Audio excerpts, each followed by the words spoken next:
Imagine a world without kings, presidents, or a central government. A place where laws weren't written down but spoken aloud, and where justice was decided under the open sky. This wasn't a fantasy novel. This was real life in medieval Iceland, home to the Althing, the world's oldest surviving parliament. Our story begins in the late 9th century. Norse settlers, escaping the growing power of kings in Norway, sailed across the treacherous North Atlantic to find a new home.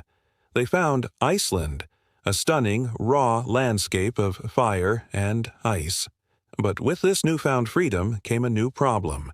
As the population grew, so did disputes over land, resources, and honor. How do you maintain order in a society without a ruler? Their answer was radical and brilliant. A national assembly, a thing for all the people. Around the year 930, the Althing was born. Leaders didn't just invent this system. They sent scholars back to Norway to study law, determined to build a society based on rules, not rulers.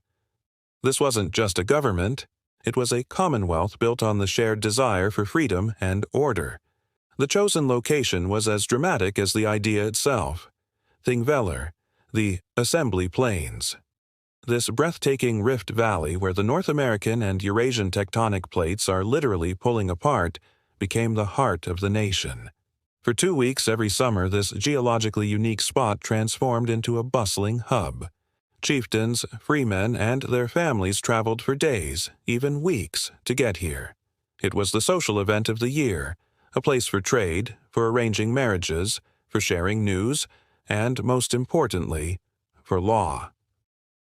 At the center of it all was the Lögberg, or Law Rock. From this natural platform, a figure known as the Lawspeaker would recite 1/3 of the entire legal code of Iceland from memory each year. Think about that. An entire nation's laws, held in the mind of one person, spoken to the assembled crowd. New laws were debated and passed by the Law Council, and courts were held to settle disputes, preventing personal feuds from tearing their society apart. It was here, at Þingvellir, around the year 1000, that one of the most significant decisions in Icelandic history was made peacefully: the conversion to Christianity. This remarkable system of self-governance, a stateless society held together by law and consensus, lasted for over 3 centuries. But history is rarely so simple. In 1262, Iceland came under Norwegian and later Danish rule. The Althing lost its power to make laws, but it was never fully abolished. It survived as a court and, more crucially, as a powerful symbol of Icelandic identity and their long history of independence. It was a flame that never went out. Fast forward to the 19th century. As a wave of national pride swept across Iceland, the call to restore their ancient parliament grew louder.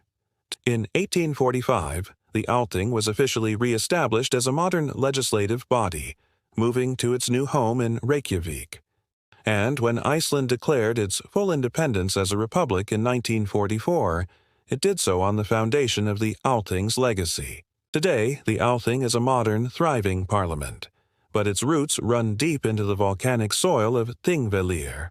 It stands as a living testament to an incredible experiment in democracy, a continuous thread of governance stretching back over 1,000 years. It's a powerful reminder that the search for a just and ordered society, governed by the people for the people, is one of humanity's oldest and most enduring quests. Thanks so much for joining me on this journey into Iceland's incredible past. If you found this story as fascinating as I do, please hit that like button and subscribe for more deep dives into history. See you next time.